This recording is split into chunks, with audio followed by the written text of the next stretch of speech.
Okay, so this is the first of probably several videos in section 8.4. We're going to talk about type 1 and type 2 errors. So why don't you pause, copy, and play? All right, so we're going to look at ways we can make mistakes when we're doing a hypothesis test. And there's going to be two main types of errors we can do, a type 1 error and a type 2 error. So a type 1 error occurs if we reject the null hypothesis at the end of the test. Whatever test we do, we reject the null hypothesis when it was actually true, right? So this is called a false positive in the medical sense. So if you go to the doctor and you say, "Doc, I think I have disease X," okay? The null hypothesis is, well, you probably don't, okay? And the test has to convince the doctor that you do. So if the test convinces the doctor that you do have disease X when you don't, that's a false positive. That'd be a type 1 error, okay? Now, the type 1 error rate is the probability of rejecting H0 when it is actually true. And that's an important thing to be able to calculate. Type 2 error, this occurs if we fail to reject H0, even though H sub 0 is false. So this is type 2 error occurs when we fail to reject the null hypothesis when the null hypothesis is false. And it has an error rate as well, the probability of failing to reject H0 when it's false, okay? All right, so here's an example. We've got a criminal trial, okay? And the truth is out there, like, and we will never fundamentally, definitively know the truth, but the person on trial is either innocent or guilty. They have a true state of being. Now, the jury is going to return a verdict of innocent or guilty. Yes, you're right, it's guilty or not guilty, but whatever, innocent or guilty. And let's just look.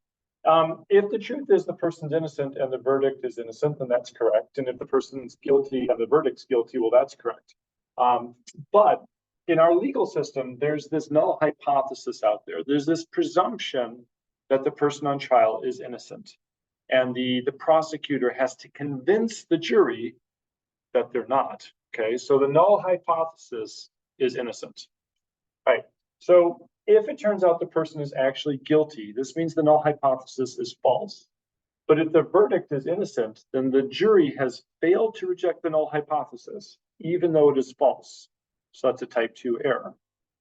Now, if the null hypothesis is innocent, if the null hypothesis is true, the person's actually innocent, and the jury says they're false, they're guilty, then the jury has rejected the null hypothesis incorrectly, okay? The person really was innocent, the null hypothesis was true, but the verdict was guilty, so that's a type 1 error. And what we're going to look to do in this section is we're going to strive to set sort of thresholds that are going to limit the probability of a type 1 error to sort of a pre-specified value, like say 5%. So maybe we're saying, I am comfortable if 5% of the time I commit a type 1 error where I reject the null hypothesis when I shouldn't. Okay. All right, so let's look at an example here. We're going to look at two examples, both sort of similar. This one uses some ideas that we've talked about before. So why don't you pause, copy, and play? Okay. So going back to, I think it was math SAT scores, nationwide, they follow a normal distribution with a mean of 515 and a standard deviation of 116, okay? Now, in a local district, there's some concern that the math scores of those students in that district are a bit low, okay? So the school district decides that they're gonna sample some of their math SAT scores, and if their sample average is less than 505, they're going to decide that, yeah, they've got a math problem and they got to do something about it, okay? Now, you might ask, where did that 505 come from? Why did they choose that versus 500 or 510? We will discuss that later, okay? Like in a later video. But let's just say 505, the school district sort of rejects the null hypothesis that their students are normal or are average, okay? All right. So the question is, what's the probability of a type 1 error if they sample 100 students? And the type 1 error would be the school district rejects the null hypothesis that their students score on average the way the nation does. So they reject that null hypothesis when they shouldn't.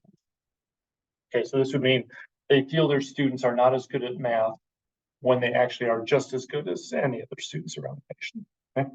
All right, so our null hypothesis is we should assume the students in this district behave as the population does, excuse me. So that's a mean of 515. The alternate hypothesis is, oh no, our students are a little not as strong mathematically speaking, okay? Sample of 100. We're looking for the type 1 error rate. So it's the probability of committing a type 1 error, which means, by the way, it's the probability we're going to reject the null hypothesis when the null hypothesis is actually true. Now, the school districts decided to reject the null hypothesis if their sample average is less than 505. And the null hypothesis being true means that the true average in the district is really 515. Okay? We just maybe sampled an unlucky group of 100 students. All right, well, if the true average is 515, I can standardize. I can make this thing into a standard normal distribution. I already know X bar is normally distributed because all of the X's were normally distributed. Okay, under the null hypothesis. Figure that out. So I'm going to subtract the true mean, divide by the standard deviation, and since I had 100 students, it's the standard deviation divided by the square root of n for the standard deviation of the sample mean. We've done that many times. Do that to both sides. On the left-hand side here, I get a z-score, standard normal distribution statistic. And on the right, I get minus 0.8621. And the probability that z is less than minus 0.8621 turns out to be 0.113. So if the school district decides to set 505 as their threshold of being concerned, and they decide to sample 100 students, then there's a 19.4% chance the district will feel their scores are too low, that they really do have a math education problem, when in fact they don't.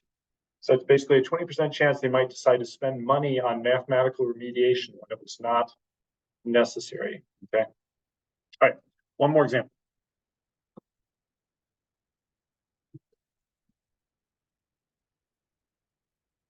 All right, so that last example was normally distributed data. Here's one that's not. So why don't you pause, copy, button. All right, so we got ye old widget making factory. Now they claim that only 3% of the widgets they produce are defective. Okay? An independent examiner tests 50 widgets randomly sampled from the factory. And it's decided that if 4 or more of these 50 widgets are defective, then the factory is lying about its failure rates. Now you might ask, where did the number 4 or more come from? Why was that the threshold chosen? We will investigate that in the coming video, okay? All right, well, given that though, what is the probability of a type 1 error? This is the probability when we accuse the factory of lying, even though it's not. So it's when we accuse the factory of lying about its defective widget rate, when in fact the factory is probably correct about its defective widget rate. Okay, so the null hypothesis is that the factory is not lying. Why would we assume negatives about people? Its default assumption is that. Alternate hypothesis, which we need evidence to support, is that the failure rate is more than 3%. Okay. Now, if H sub 0, if the null hypothesis is true, then X, which is the number of defective widgets out of the 50 tested, that follows a binomial distribution. We're testing 50. Each one has a 3% chance of being defective. Okay. So success here is going to be a defective widget. All right. So we're looking for the probability of a type 1 error, the type 1 error rate. So that's the probability that 4 or more of the 50 are defective. So X is greater than or equal to 4, given H naught is true. H not true means X follows this distribution, binomial 50.03. All right, well, the probability of X greater than or equal to 4 is the sum from I equals 4 to 50 PMF evaluated at I, okay? Way too long to do. We could have flipped it and done 1 minus I equals 0, 1, 2, and 3, but that's still going to be computationally lengthy. But I can hand it off to R with this command. Those are colons between the 4 and the 50, by the way. So sum D binomials starting at 4 successes, ending at 50 successes, 50 trials, 3% chance of success each trial. And we get 0.0627. So we have a 6.27% type 1 error rate. Okay, but again, the question preying upon your brain is, why did they pick 4 or more as the threshold for rejecting the null hypothesis? To be determined.